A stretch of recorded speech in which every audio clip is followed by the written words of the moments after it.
دنیا کا مقدس ترین مقام کعبہ تباہی کے دہانے پر تھا، لیکن پھر ایک ایسی طاقت ظاہر ہوئی جس نے تاریخ بدل دی۔ اسلامی روایات کے مطابق جب حضرت آدم کو جنت سے زمین پر بھیجا گیا تو اللہ نے انہیں ایک بڑی ذمہ داری دی، ایک گھر کی تعمیر کی۔ اس گھر کی تعمیر میں فرشتوں نے حضرت آدم کی مدد کی۔ یہ وہی جگہ تھی جہاں فرشتے اللہ کی عبادت کرتے تھے۔ اللہ نے زمین پر اس مقام کو اپنی عبادت کے لیے منتخب کیا اور یوں دنیا کے پہلے عبادت خانے کی تعمیر ہوئی۔ لیکن وقت گزرنے کے ساتھ آہستہ آہستہ حضرت آدم کی تعمیر کردہ کعبہ کے آثار غائب ہونے لگے۔ صدیوں بعد اللہ نے ایک اور پیغمبر حضرت ابراہیم کو حکم دیا کہ وہ کعبہ کو دوبارہ تعمیر کریں۔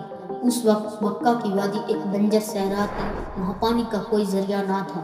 حضرت ابراہیم، حضرت ہاجرہ اور حضرت اسماعیل کو اللہ کے حکم سے اس بنجر وادی میں چھوڑ دیا۔ حضرت ہاجرہ نے اللہ پر مکمل بھروسہ کیا، لیکن کچھ ٹائم بعد ان کا پانی اور کھانے کا سامان ختم ہو گیا۔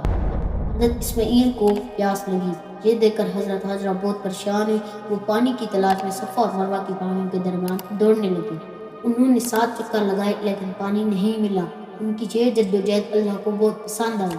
جب حضرت ہاجرہ مایوس ہو کر واپس آئیں تو دیکھا حضرت اسماعیل اپنی ایڑیاں زمین پر رگڑ رہے ہیں۔ اسی جگہ سے ایک چشمہ ظاہر ہوا جو آج زمزم کے نام سے جانا جاتا ہے۔ قبیلہ جرہم اس پانی کی خبر سن کر مکہ آیا اور جہاں آباد ہو گیا۔ کئی سال بعد حضرت اسماعیل جوان ہو گئے اور حضرت ابراہیم اللہ کے حکم سے مکہ واپس آئے اور حضرت اسماعیل کے ساتھ مل کر کعبہ کی دوبارہ تعمیر شروع کی۔ یہ ایک آزمائش تھی، پہاڑوں سے پتھر لانا اور ان کو جوڑنا ایک محنت طلب کام تھا، لیکن ایمان کی قوت نے تمام مشکلات آسان کر دی۔ حضرت اسماعیل پتھر اٹھا کر لاتے اور حضرت ابراہیم انہیں جوڑ کر دیواریں بلند کرتے۔ جب دیواریں بلند ہو گئیں تو حضرت اسماعیل نے ایک آخری پتھر دیا جسے مقام ابراہیم کہا جاتا ہے۔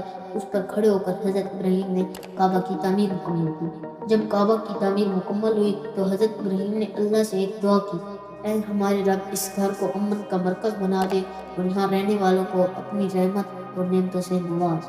یہ دعا اس بات کی علامت تھی کہ کعبہ نہ صرف ایک عبادت گاہ ہے بلکہ یہ امن اور سکون والی جگہ ہے۔ حضرت ابراہیم اور حضرت اسماعیل کی محنت نے کعبہ کو دنیا کا مقدس ترین مقام بنا دیا۔ یہ صرف ایک عمارت نہیں تھی بلکہ اللہ سے تعلق کا ذریعہ تھی۔ یہاں سے کعبہ ایک روحانی مرکز بن گیا جہاں دنیا بھر سے لوگ اللہ کی عبادت کے لیے آنے لگے۔ صدیوں تک یہ مقام امن اور عبادت کا مرکز رہا، لیکن پھر ایک وقت آیا جب ایک ظالم حکمراں ابراہ نے اس مقدس مقام کو مٹانے کا ارادہ کیا۔ سبسکرائب